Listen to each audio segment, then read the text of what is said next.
Welcome back. A U.S. Court of Appeals handed President Trump a victory in Portland, saying the president can deploy national troops in Portland. This as the U.S. and Australia sign a key minerals deal, and U.S. government shutdown is now in its 21st day. A lot to unpack this morning, so let's get started. Let's bring in our panel. We're joined today by Project 21 Ambassador April Chapman and Brad Palumbo, a fellow at Steamboat Institute Blankley. Good morning, and let's get right to it. Yes. Good morning. So starting in Portland, a U.S. Court of Appeals giving President Trump the green light when it comes to deploying the National Guard and their troops in Portland, Oregon. April, what do you make of this latest ruling, and do you think it will take effect and potentially influence other judges to do the same in other parts of the country?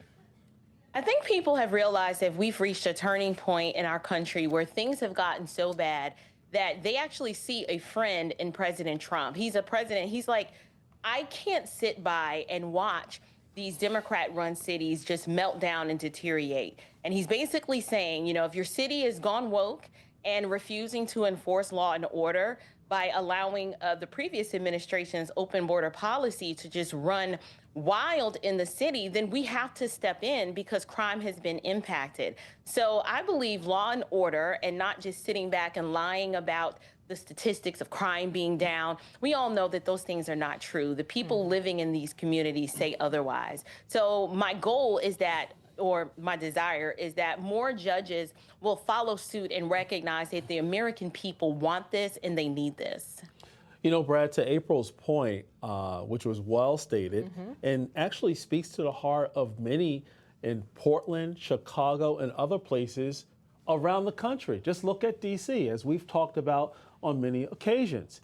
The people, some of them actually rejected it, but now seeing the results, they're like, wow, this is a difference. And I think more and more people will wake up and realize that President Trump he's not doing this for political purposes. He's doing it because he cares about people, and people need to live safely in order to realize and do whatever they want to do that's legal in America. What say you?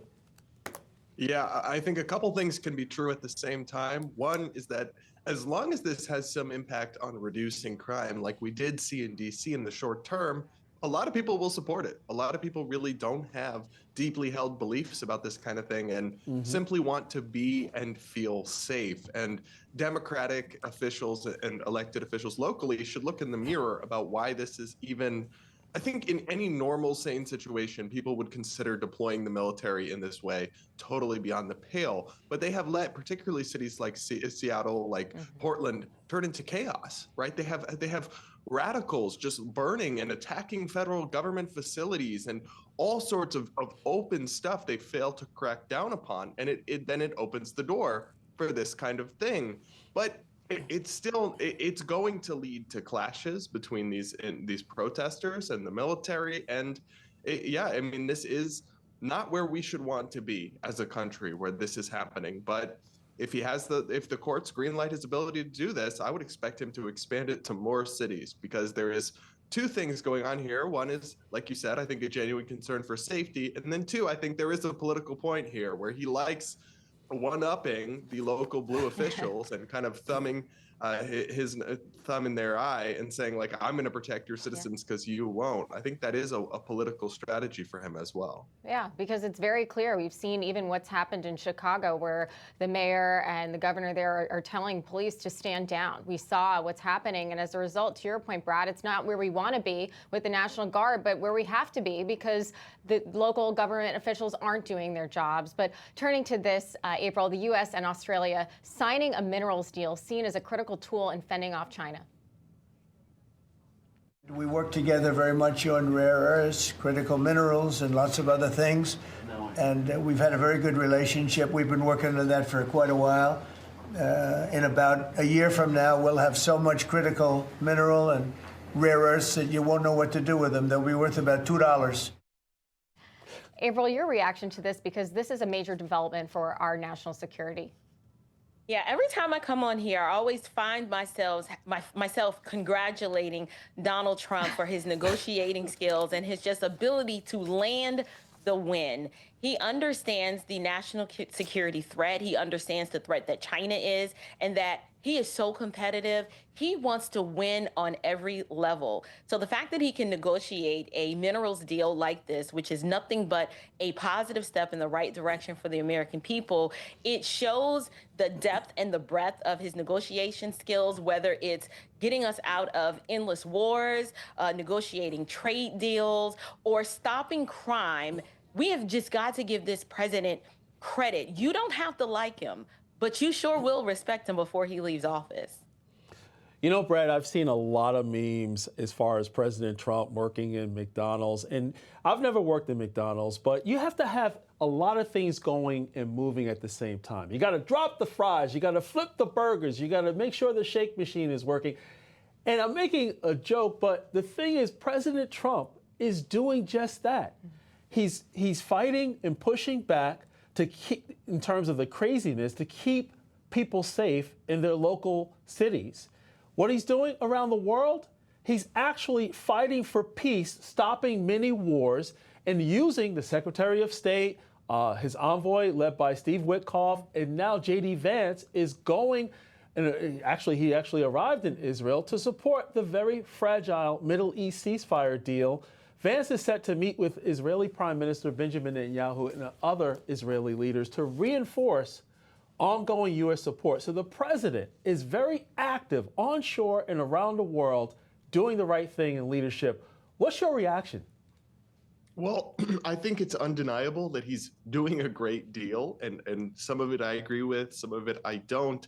And yeah, when it comes to securing minerals deals or other sorts of things, that's unambiguously a positive. I don't have the same view of a lot of his chaotic trade negotiations where he's unilaterally imposed lots of tariffs, many of which I think will probably be struck down as illegal because Congress is supposed to pass tariffs, not a president, and many of which don't even make a lot of sense. The numbers that he's put on different countries are seemingly pulled out of thin air.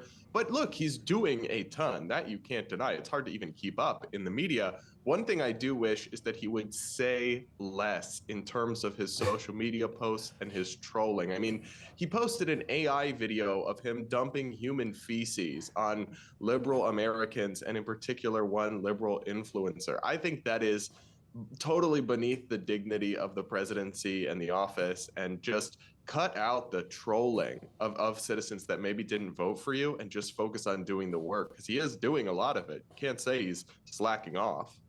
I mean, some people might agree with you on the left, right, and center in terms of less social media, but if I would actually trade things off, I'd rather keep everything as is and actually make sure that President Trump can continue to execute. Why? Because America is winning. And when you look at the social media posts and things of that nature, I'd rather have that than the auto pen or a sleeping president.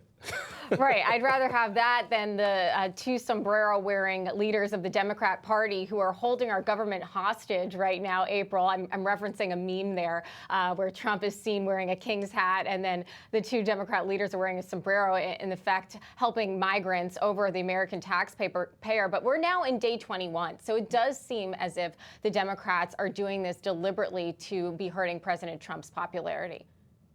Yeah, they think that it's going to hurt his popularity. But one thing, if we could get the GOP to do a better job of crafting the correct narrative surrounding this shutdown, this is absolutely all Democrats' fault. They're doing interviews, they're doing town hall meetings, claiming that this is about health care, yet they leave out the part about it's not health care for the American people. They're saying, if we don't fund the government, people will die. Well, the truth is that our tax dollars have been used to take care of health care of illegals. That is something that my GOP friends, they're saying it, but they're not saying it enough. This is absolutely about health care, but not for Americans. No. They are wooing these illegals, and they're literally masters looking for new slaves, dangling the bait of free stuff because they know that they do not have the numbers congressionally or electorally to win an election fair and square. So this is their last-ditch, desperate attempt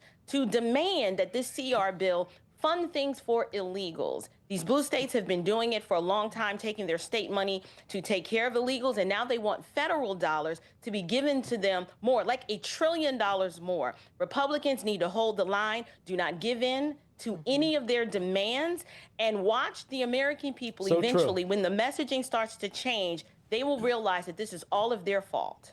Well, the polls are going against the Democrats because people don't want the government to shut down. And we're headed into the end of the month paychecks. We want to make sure we can pay our troops and make sure that we can fly in terms of air traffic controller and TSA. Why? Because I have a flight to catch. Thanks so much, April and too. Brad. We appreciate it. Thanks, guys. Thank you.